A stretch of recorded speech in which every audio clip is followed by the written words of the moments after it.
Good evening. We are coming to you live from Pot Belly. It's a restaurant which has become very popular in the capital, known for its Bihar cuisine. And we couldn't think of a better place really to have the show today on a day that Bihar has gone to polls. It's a 5-phase poll, but today is the first of those phases, and the Election Commission has just announced that the turnout in this first phase has been 57%. How significant is it? Well, the last time round the turnout was 51%, 50% really, and that means 7% increase in the turnout. Apart from that, one other significant statistic that the Election Commission has given out, they've told us that 59.5% of women voters came out to vote. So is that going to be significant or not? A word about the audience on agenda today. Most of them are young people from the NIFT Academy. There's a fashion academy in Delhi, and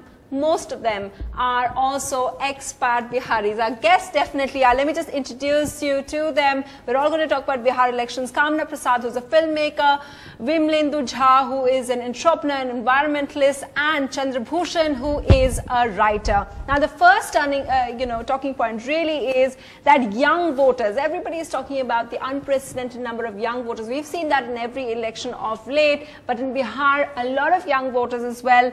Will they make a difference? And that question I just want to ask my audience at all. Do you think, everyone talks about caste, but do you think the fact that there are a large number of young voters this time, they'll make a difference?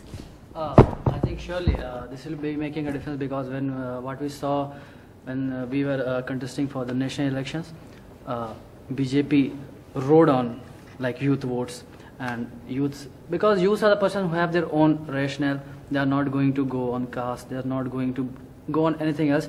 They just think that, for example, take PM Narendra Modi, people saw in him progress.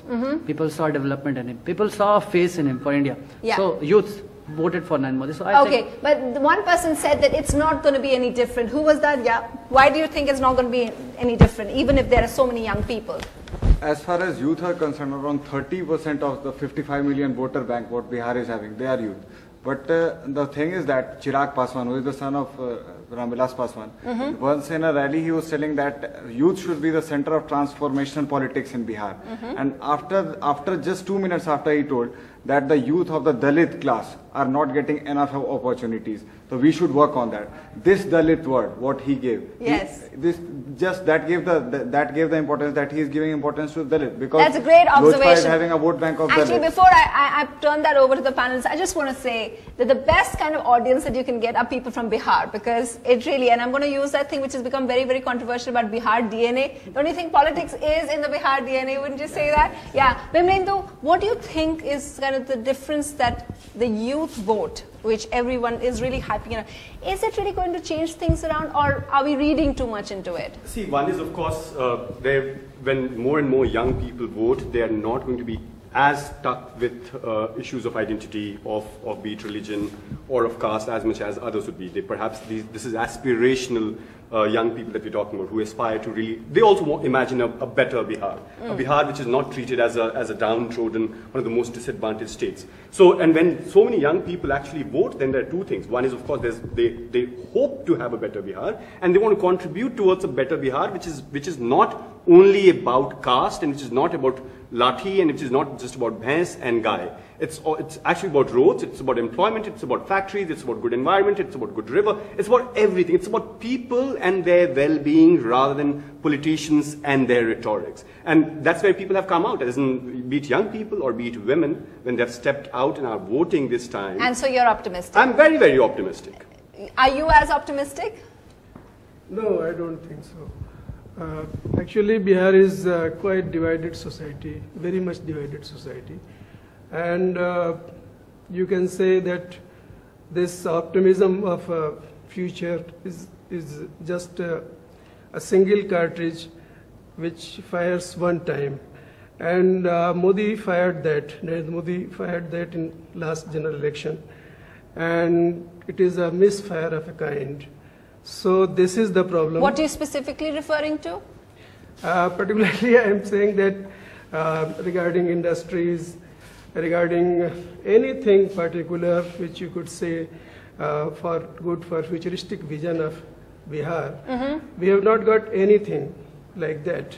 So this is the problem, and I think the great chasm that exists between the Bihari people is coming up.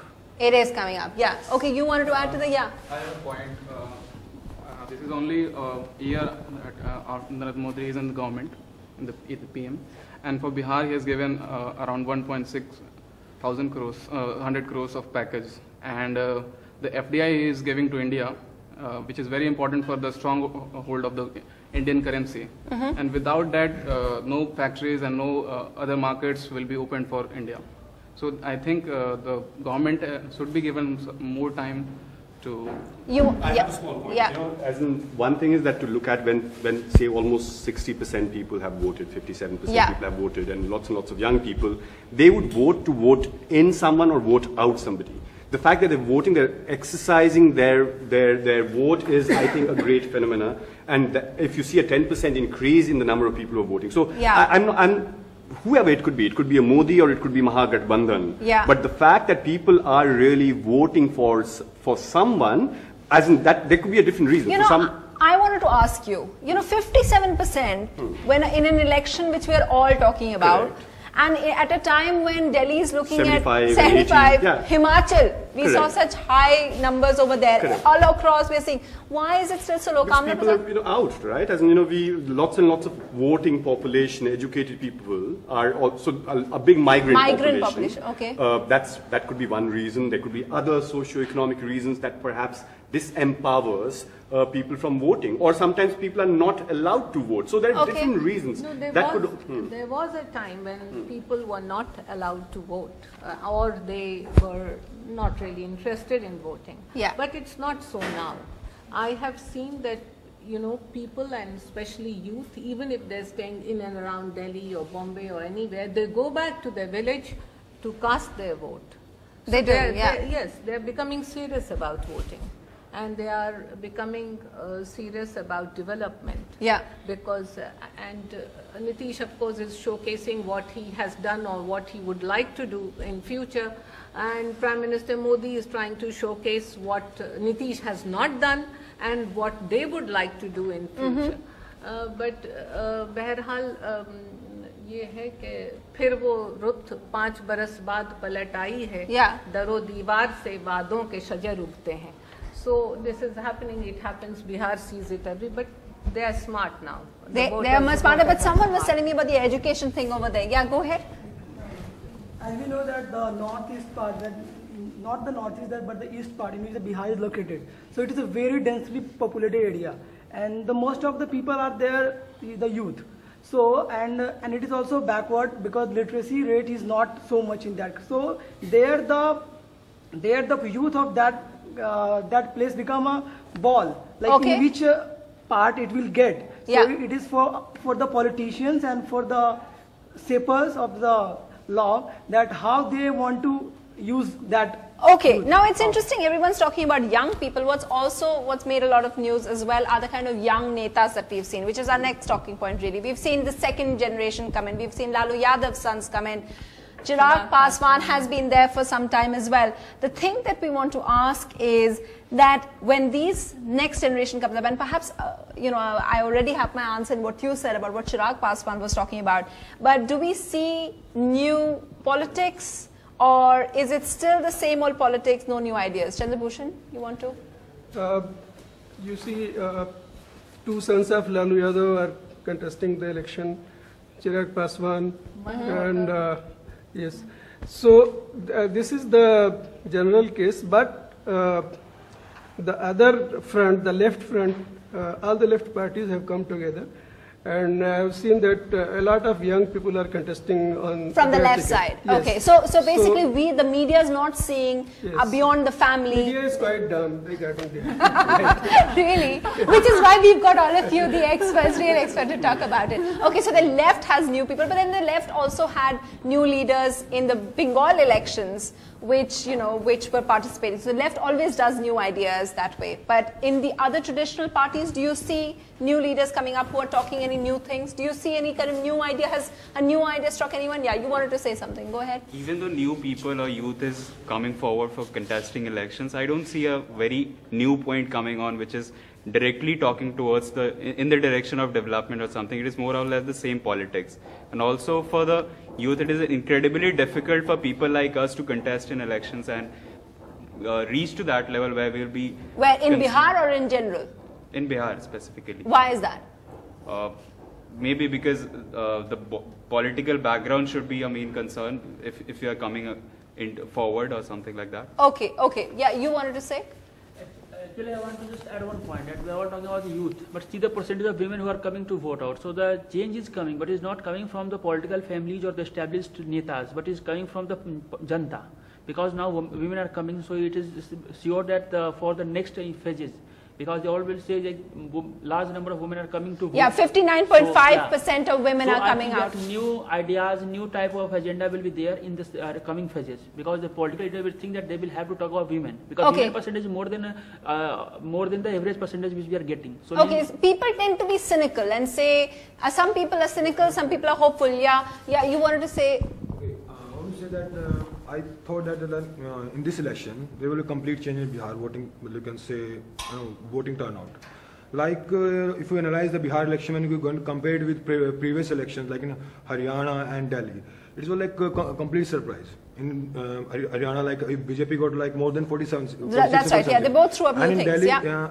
Aam Aadmi Party got like 67 seats. Yeah. Because today the people are getting aware of their votes. Okay. So I don't think that people will come out and go on caste line and vote. They are becoming more aware and aware due to this digital media penetration. Okay. Kamna Prasad, women coming out to vote. What, according to you? I know that everyone over here, the audience as well, everyone, you're all watching. You're away from Bihar, but everyone's watching as well. Bhagalpur, you're from Bhagalpur, where that is. If there's a couple of things that have changed vastly in the last few years, what would that be for you? No, as far as women are concerned, they are aware. They were always. But they have come out of that who my husband is going to vote, so I'll vote for the same person. My son says this, so I'll vote for the same person. They have their mind of their own and they vote for the person who they think they should vote for. So that's very important, that they have now decided to go by what they feel is right. Yeah. I would like to draw your attention on this fact that Bihar is 50% reservation in panchayat elections for women. Right. So this is a very strong thing to bring the women out of their homes and rooms. So you will find that a lot of women canvass for their candidates in panchayat elections.